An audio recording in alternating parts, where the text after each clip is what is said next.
It was unexpected that the truth would come to light in this way. Not the executives, not the negotiators, not the individuals who believed they had time. Since everything took place behind closed doors for months. Silent calls, rough drafts, revised figures, and verbal commitments that were never recorded. Negotiations typically proceed like this. Slow, steady, and predictable. Until they weren't. Because the narrative changed the instant the documents began to circulate. Not only for the league, but also for everyone else who is observing. Those who had faith in the procedure. Networks that had been silently weighing their options, as well as players who had waited.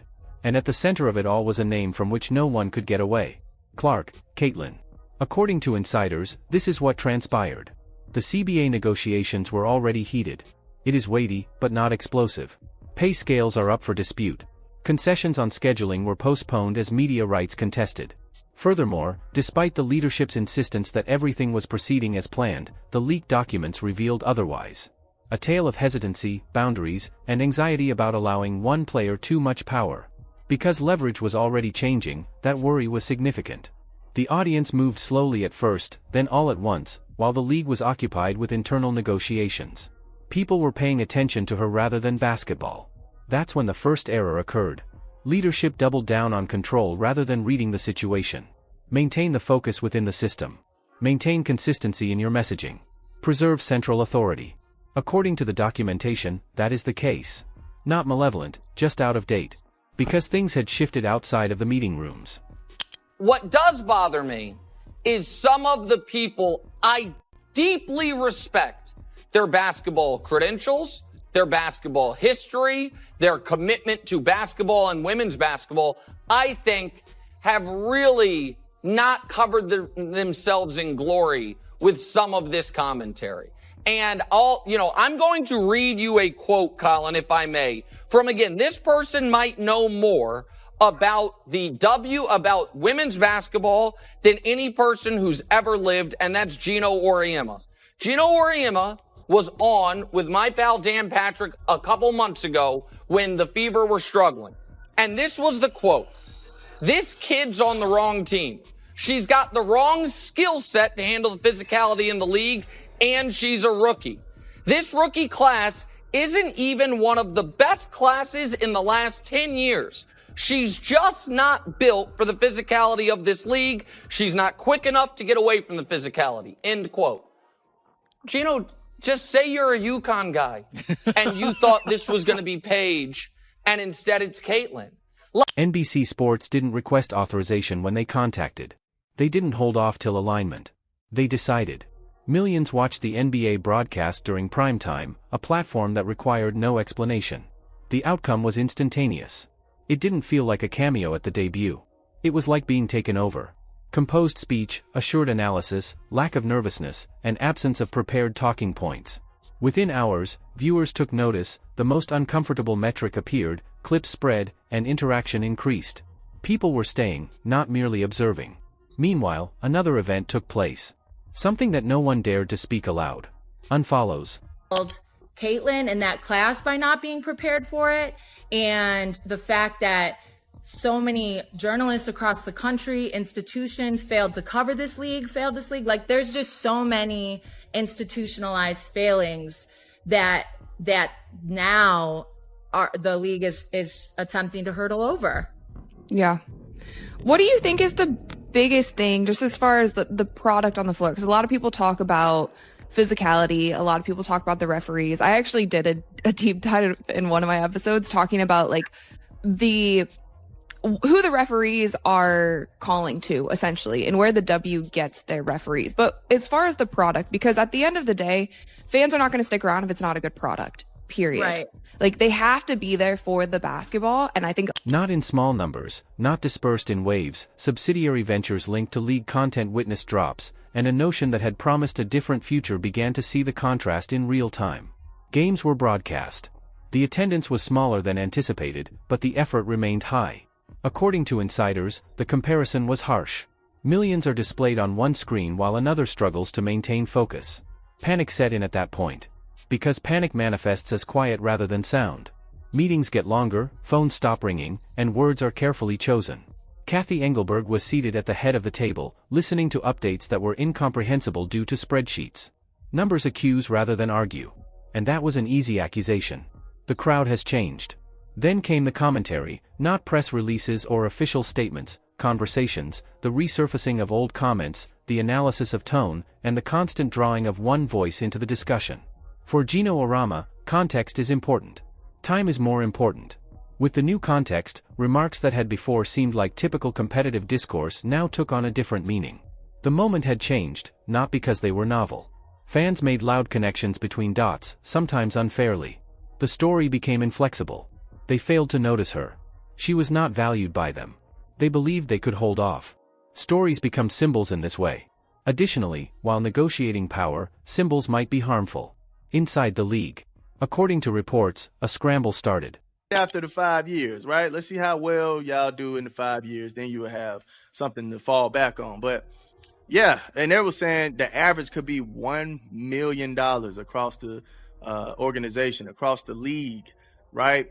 If everything works out perfectly with the 5% extra on top. So, hey, man, I don't know. It seems pretty good to me. Now, they did have some weird things in this improvement here. A few of them would be elimination of that grass testing, all right? That smoke is what we call it down here in Georgia. The smoke, okay? Now, it's crazy you would eliminate the testing, but then you would add new treatment programs for the grass or alcohol abuse. Like, what? Talk about contradicting yourself. I mean, I guess, man. But shorter disqualification periods under anti-drug program. Interesting, man. Complimentary all-star tickets for all players. Now, I thought all players get this anyway, so I don't know. Yeah, okay. And then free WNBA league pass. Man, that's tough. That is tough, man. They can't even watch. They watching like us. That's crazy work. Reevaluations are ordered and calls are made. What if we go back to the previous framework? Someone inquired. How about we make it sweeter? A reset was suggested by another voice. Not in public. Silently. Act silently. Because the goal was compromised by the time. Fans see it as a request. Gamers interpret it as panic. Additionally, it was confirmed to the audience that the machine had misread the room. The slap came at this point. Not from a tweet, not from a remark, but from the data. The disparity was accentuated by each appearance outside of the league system. Every NBC clip increased the disparity, and every low-key weekend game with little participation made it impossible to conceal the difference. According to insiders, the most agonizing insight was discovered after the calls, drafts, and what-if scenarios. It would have occurred sooner if she had desired the previous arrangement. It was too late now. And they're actually not the only place that is preparing for it. Unrivaled is also a place that is preparing for a strike, and we've heard it from other players. Like we've heard Natasha Cloud say, if there's a strike or there's a lockout in the WNBA, everybody can go and play in Unrivaled. Which brings me to my last point on Unrivaled. You know, I know a lot of people are kind of like hating about being a part of Unrivaled and also trying to negotiate the WNBA, but it's like, I want two things to both be successful. And literally that's how I'm looking at it. Like, I'm looking at this from a pure business standpoint and how things can be great for everyone. I think that Unrivaled, the only positives, like the only thing that Unrivaled is showing is positive. When you show players on social media or in games or wherever the case may be, people watch. Right. So we can't not have that for our summer season in the WNBA. And this is where a lot of people from the beginning have been calling it a conflict of interest, because it clearly is. And I'm not saying that Breanna Stewart has bad intentions. I don't actually think that she does. But she's saying here, I want two things to both be successful. She cannot come out here and say that she cares about the WNBA more than she cares about Unrivaled, or she cares about Unrivaled more than she does the WNBA. She wants both of them to be successful. It's kind of impossible at this point, because you have the WNBA who has, from the beginning... Since leverage is not something you disclose. It's something that you exhibit. And she was proving it each time she addressed a nationwide audience that supported her rather than the logo. In public, the league won a negotiation. The room was lost.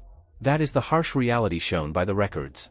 A system designed for a slower era interacting with a player who moved quicker than the process, not bad faith, not evil. And even well-respected voices are silenced in such situations.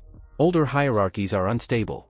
The crowd's decision to choose differently feels like a threat to established authority, not because someone declared war. One term kept coming up among insiders toward the conclusion of that week. Can she be returned to us? It was not a literal statement. It had a psychological component. Could they get the momentum back? Would they be able to rejoin the story? Could they persuade supporters that the play was still about patience? The response was a resounding no. The audience had already made up their minds. This was not retaliation. It was not necessary. Silence was the most effective response. Perform, show up, and let the numbers do the talking. And they did. Because contracts are less important when millions of people watch without being asked to. Leverage comes naturally when attention flows. Additionally, discussions begin to feel more like consequences than just words as leverage changes. Clark's back later this season. Cordell confirmed that she is scheduled to appear as an analyst for the Knicks vs. Thunder on March 29th. He also added that he hopes to see more of Clark moving forward, signaling that the door is open for additional appearances. While no expanded role has been formally announced, the comment suggested genuine interest rather than casual praise, i.e., they're not just blowing smoke up her ass. A growing presence in sports media. Clark's success as an analyst fits into a bigger vision for NBC Sports as it looks ahead to its NBA coverage alongside the NFL, Olympics, and streaming platforms. Cordello referenced Clark as an example of how elite athletes can enhance broadcasts with authentic insight. For Clark, it is another step in building a multifaceted career. For NBC, it is a reminder that her voice goes well beyond the box score. Caitlin Clark nailed it, according to the executives, in her NBC speaking analyst role. For those in authority, this was the reason why it felt like a nightmare. It was because of control, not because anyone was attacked. The records contained more than just word leaks.